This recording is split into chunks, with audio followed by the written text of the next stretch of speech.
Fala pessoal, beleza? Eu sou o Fábio, sejam muito bem-vindos ao canal de Resenhas dos Perdidos no Tempo, onde a gente bate papo e troca ideia sobre quadrinhos, RPG e assuntos relacionados. Então, se liga aí que a resenha de hoje já vai começar, a gente vai falar de RPG, vamos começar a nossa exploração, vamos adentrar aqui de fato no livro do UVG, Pradarias Ultravioletas e a Cidade Negra, da Retropunk. A gente já começou a falar um pouquinho dele, né? Fizemos um vídeo anterior com algumas informações básicas para servir de introdução, para ver o que nos espera mais ou menos aqui nesse livro, que parece ser bem diferente e bem interessante. Já tínhamos feito também antes um unboxing mostrando um pouco mais do livro, né? Todos esses vídeos já estão reunidos na nossa playlist, então se você está chegando agora, tá aqui a playlist, fica tranquilo, tá tudo reunido aí para você poder assistir com comodidade e seguir viagem junto com a gente aqui. Se você quiser, já se inscreve, já ativa o sininho para não perder mais nenhum vídeo.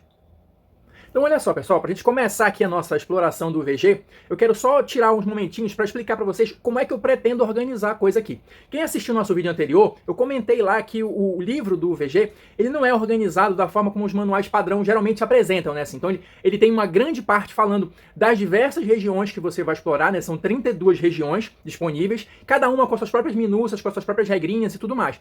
Eu acho que não vale a pena a gente ver região por região, né? Talvez pensar algumas ali, as mais interessantes, pra gente comentar mais pro final. Mas eu pensei em organizar da seguinte maneira: eu vou pular essa primeira parte das regiões, vou pegar as regras, a gente vai destrinchando aqui as regras pra gente entender como é que funciona o sistema, se tem alguma coisa mais explicativa sobre o cenário e tudo mais, e depois, mais pra frente no futuro, a gente explora um pouquinho das regiões para dar uma ideia também de como é que o cenário é organizado, né? Ele me parece ser um cenário que preza muito pela questão da imaginação, né? De coisas bizarras, de coisas estranhas, misturadas aí com tecnologia, com magia, com cenário pós-apocalíptico. Então é uma salada bem grande que eu acho que deve ser bem interessante de explorar. Mas, para a gente prosseguir com mais tranquilidade no início, eu acho que fica mais interessante a gente se deter nas regras. E com base nas regras, a gente vai entendendo também um pouquinho como é que o sistema se organiza, beleza? Então, a partir de agora, vamos adentrar no UVG. Bom, e para a gente iniciar a nossa jornada, a primeira parte do livro que vai falar de fato sobre regras, né, é esse capítulo aqui chamado Heróis e o Felino. Você pode estar se perguntando, mas que diabos o felino tem a ver com isso? Felino, gato? É isso mesmo. Eu ainda não li o livro inteiro, né? Mas pelo que eu já percebi, o autor, o Luca Rejec, ele com certeza tem alguma coisa com gato. Eu vou destrinchar um pouquinho dessa história, depois vocês me dizem aí nos comentários se vocês acham que eu tenho ou não razão. Olha só, esse capítulo do Heróis e o Felino, ele vai trazer alguns conceitos básicos do jogo, né? Que depois a gente vai esmiuçar em vídeos futuros, mas só pra gente entender mais ou menos como é que é o esqueleto sobre o qual está organizado o jogo. E a questão do felino, pelo que ele apresenta aqui, é como você chama o narrador, ou mediador, né, do jogo. O felino, ele certamente deve ter um gato em casa, alguma coisa assim, mas uma mecânica que eu achei interessante que ele coloca aqui, e que eu não lembro de ter visto algo parecido em nenhum outro jogo de RPG, se você tiver conhecimento, deixa aí nos comentários, mas assim, ele coloca uma tabelinha aqui, que você pode sortear poderes especiais para o narrador. Mas como assim poderes especiais? O narrador já não é onipotente, ele não controla tudo? Sim, em tese sim, mas aqui a gente tem uma coisa de metajogo, alguma coisa que quebra a quarta parede do RPG, que eu achei bem interessante. Como é que funciona isso aqui? Você tem aqui 12 opções, você vai jogar um D12 aqui para sortear poderes específicos para o narrador. Eu confesso que eu não entendi se você faz isso todas as sessões ou se você sorteia uma vez para o jogo, para a campanha inteira. Parece, por uma interpretação em conjunto aqui, que você sorteia uma vez para a campanha inteira. Eu vou dar o exemplo aqui para vocês que me levou a essa conclusão. Mas, nada impede, se você quiser com seu grupo aí, eu acho que fica mais divertido, você sorteia esses poderes a cada sessão. Eu vou ler um trechinho aqui do livro para explicar para vocês, segundo o Luca, por que dessa decisão dele. Aliás, isso é uma coisa interessante de comentar. O livro, ele é escrito de uma maneira assim bem informal, como se o Luca estivesse conversando com o leitor. Vários trechos que eu vou mostrar aqui ao longo da série, com certeza vocês vão perceber esse detalhe. Mas olha aí esse primeiro aqui.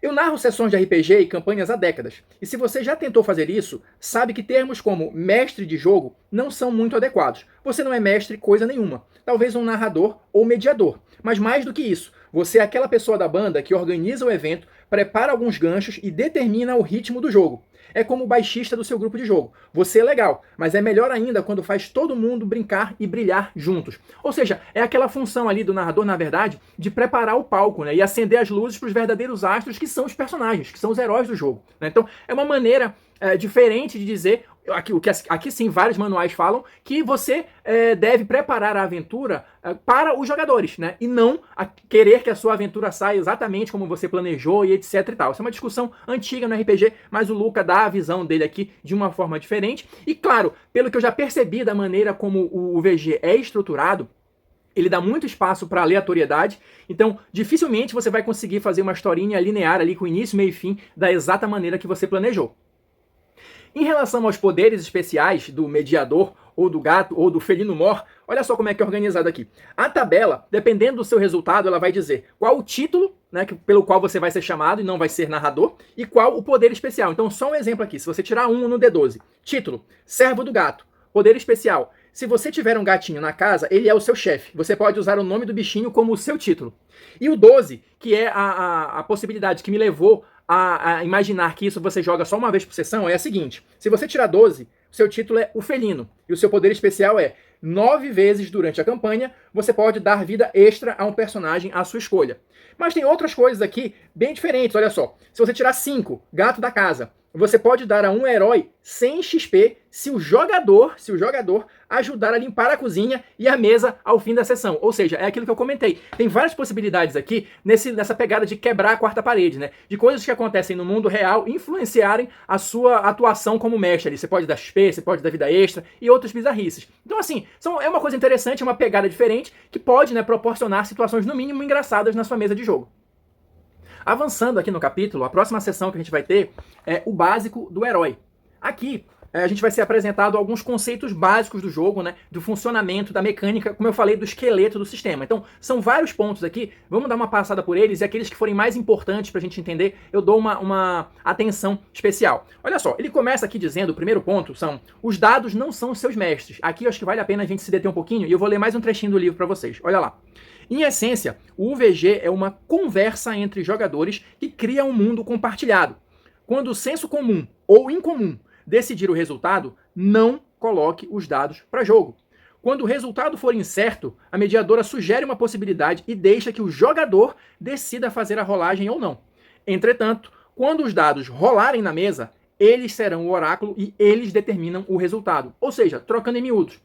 Você não necessariamente precisa jogar dados para tudo. Podem existir situações em que a narradora ou o narrador vai oferecer a possibilidade ali para o jogador decidir se ele quer jogar ou não, mas o fato é, da feita que os dados entrarem em cena, da feita que os dados forem rolados, o resultado é soberano. Então é aquela velha história, se você não quer que os personagens falhem, se uma falha naquele momento crucial vai arruinar toda a campanha, não peça para ninguém jogar dados, porque isso é sempre uma possibilidade. Seguindo adiante, a gente vai ter mais alguns conceitos básicos aqui do jogo, que primeiro ele fala dos dados, né? Que tipo de dados a gente vai usar aqui nesse sistema? Ele diz aqui que são os dados clássicos, ou seja, você vai jogar do D4 até o D20, dependendo da situação, você pode usar um dado diferente. Ele alerta aqui que em algumas situações existem dados mais bizarros, tipo D40 ou alguma coisa nesse sentido. A gente até mostrou uma tabela logo no início que é baseada em D40, mas que diabos é um D40? O Lucas sugere aqui que ou você usa um rolador de dados eletrônico, ou você utiliza uma combinação de dados ali que seja suficiente para atender aquela demanda. Mas, pelo que parece, são casos raros. Na maioria das vezes você vai usar os dados que a gente está mais acostumado no RPG, que vão do D4 até o D20. E em relação ao D20, ele abre aqui um tópico especial para falar do glorioso D20, que ele diz aqui que é o dado principal do esqueleto mecânico do UVG, tá? Isso tanto porque ele é o meu poliedro favorito, quanto porque ele tem um alcance confortável de probabilidades. Essa é a justificativa do Luca para utilizar o D20 como o dado central. Ele vai ao longo do livro fazer várias referências ao sistema D20, a outras edições do D&D, é uma coisa que a gente percebe que ele curte e ele quis homenagear isso em algumas partes do sistema, mas a gente vai chegar lá, essa aqui é só a primeira impressão. E assim, outra regra geral que é bem simples também, ele coloca aqui, quanto mais alto, melhor. Seja numa tabela de resultados definidos, seja numa tabela de encontro aleatório, quanto mais alto for o seu número, provavelmente a opção ou o encontro que você vai ter é melhor ou menos prejudicial, né? Acho que dá para encarar dessa forma. Avançando aqui para o próximo ponto, ele coloca, olha só, o teste de atributo. Qual é a mecânica básica do cifrar, que é o sistema aqui do UVG? Basicamente, você vai ter ali a jogada do D20 mais o atributo, mais alguma perícia que você tiver, contra a dificuldade. Um detalhe interessante aqui, que é um pouquinho diferente do que a gente está acostumado, é o seguinte, aqui no UVG você precisa superar o número da dificuldade, porque geralmente a gente dá a dificuldade 15. Se você tirou 15, você foi bem sucedido. Não, aqui no UVG você não pode só igualar, você tem que superar o nível da dificuldade, tá? E falando em dificuldade, aqui tem umas diferençazinhas básicas também. Claro, ele vai ter aqui no início aquela famosa tabelinha para você ter ideia já mais ou menos de como é que se organiza ali os níveis de desafio para você, enquanto narrador, enquanto mediador, estabelecer as dificuldades dos testes para os seus personagens. Mas aqui tem um detalhe interessante. Ele vai dividir aqui, primeiro vamos começar no simples, né? Ele vai dividir aqui as dificuldades em vários níveis, tá? Então você vai ter aqui o trivial, o fácil, o moderado, o difícil e o extremo, e isso vai estar organizado aqui numa tabelinha, né? Com os respectivos valores. Então só para a gente ter uma ideia aqui. O trivial, a dificuldade seria 3 e o extremo seria a dificuldade 19. Aqui vai ter um exemplo também, né, de ação, o que seria uma ação fácil, o que seria uma ação extrema e tudo mais. Por exemplo, o extremo é apenas como último recurso, tá? Só para você ter uma noção do que ele está falando aqui. E a trivial seria algo de rotina, mas sempre existe um risco. Mas o detalhe aqui que é diferente é que, além dessa organização das dificuldades por esse escalonamento, você tem a possibilidade da dificuldade ser aleatória, tá? Ou fixa ou aleatória. A fixa é a que eu acabei de falar para vocês, né? O 3, o 19, mas existe também, olha aqui, a probabilidade da dificuldade aleatória. Você vai jogar uma quantidade X de dados que ele vai indicar aqui e vai sortear a sua dificuldade, né? Você não vai simplesmente dizer que a dificuldade é tal, você vai jogar ali e seja o que os dados quiserem. Seguindo adiante, a gente vai ter aqui o que ele chama de teste relevante. Esses testes relevantes, eu vou ler o trechinho aqui para vocês, olha só.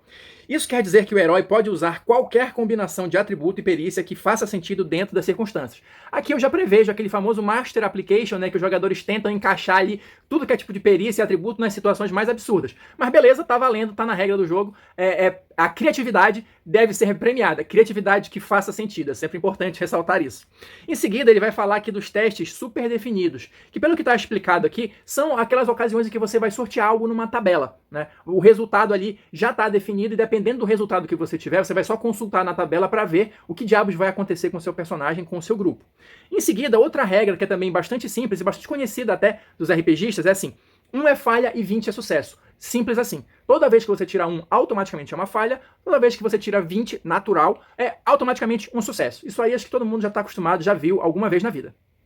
O VG, ele também vai utilizar aquela mecânica que também já é mais ou menos comum, da vantagem e desvantagem. Quando você tem vantagem, você joga 2 dados, fica com o melhor resultado. Quando você tem desvantagem, joga 2 dados, fica com o pior resultado. Isso aí, básico, também padrão, sem grande dificuldade. Em seguida, ele vai falar aqui de dádivas. Ele não explica exatamente o que são isso, mas talvez seja alguns recursos especiais, algum tipo de poder, alguma coisa assim. Mas ele diz que funcionam exatamente como a questão das vantagens, tá? Enfim, vamos ver se ele vai explorar isso em capítulos futuros.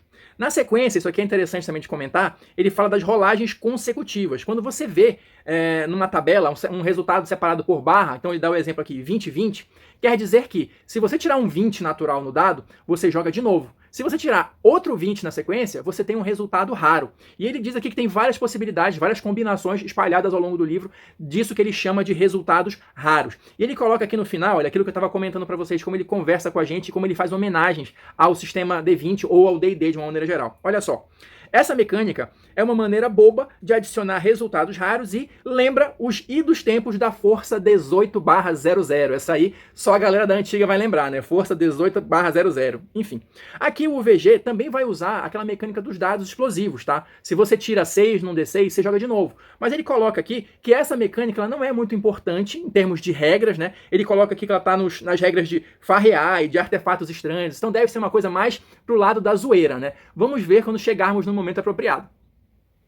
E agora, para a gente já ir encaminhando para o final deste vídeo, tem os últimos pontos, né, básicos aqui do sistema. Ele coloca aqui os 6 atributos, né, que eu até já comentei no vídeo anterior, mas aqui ele acrescenta a informação de que os atributos eles vão de 0 a 5, tá? E são 6 atributos: o carisma, inteligência, força, rapidez, aura e resistência. Vamos explorar cada um deles no devido momento. Ele fala também das perícias. Como é que significa? O que significam as perícias aqui no jogo? As perícias, elas são aprendidas ao longo do tempo. Diferente dos atributos, que é aquela condição com a qual você já meio que nasce, né, vamos dizer assim, as perícias é o que você aprende com o tempo. E em seguida ele fala das habilidades. As habilidades aqui são vistas como algo além do comum. ou seja, algo que você não consegue alcançar com um simples desenvolvimento. Deve ter alguma coisa de magia, de tecnologia metida aí no meio. Vamos ver quando chegarmos no momento certo, mas ele já dá essa primeira informação a respeito das habilidades. Em seguida, para fechar, ele coloca aqui a questão dos limites do sistema, tá? Então, segundo tá aqui no livro, o nível máximo que o personagem pode alcançar é o 9º nível, porque você começa no nível 0. Então, é mais ou menos ali como se tivesse 10 níveis, né? Do 0 ao 9. Os bônus máximos que você pode alcançar, não importa o desenvolvimento do seu personagem, é no máximo mais 13. E o valor máximo de cada característica que você pode alcançar é 19. Então ele já dá ali algumas balizas para você não ter aqueles personagens fora da escala, né, fora do padrão e tal, que podem acabar desbalanceando o jogo. E para fechar essa primeira parte, a gente já tem aqui um primeiro vislumbre da ficha do VG, né, que assim, parece uma ficha extremamente simples até, tem só uma metade aqui para você preencher as informações e o resto um espaço em branco. Descobriremos no momento apropriado para que serve cada uma dessas partes aqui da ficha, beleza? Então é isso, pessoal. Vou ficando por aqui pra gente encerrar esse vídeo, tá? Espero que vocês tenham curtido as primeiras informações aí sobre o UVG. Deixa aí nos comentários o que é que vocês estão achando, deixe seu like, seu dislike. Lembrando que a gente tem parceria com a Retropunk, então se você quiser adquirir o UVG ou qualquer outro livro, se liga aí na descrição do vídeo que tem uma chance de você pegar esse material com desconto, beleza? Vou ficando por aqui e a gente se encontra na próxima resenha.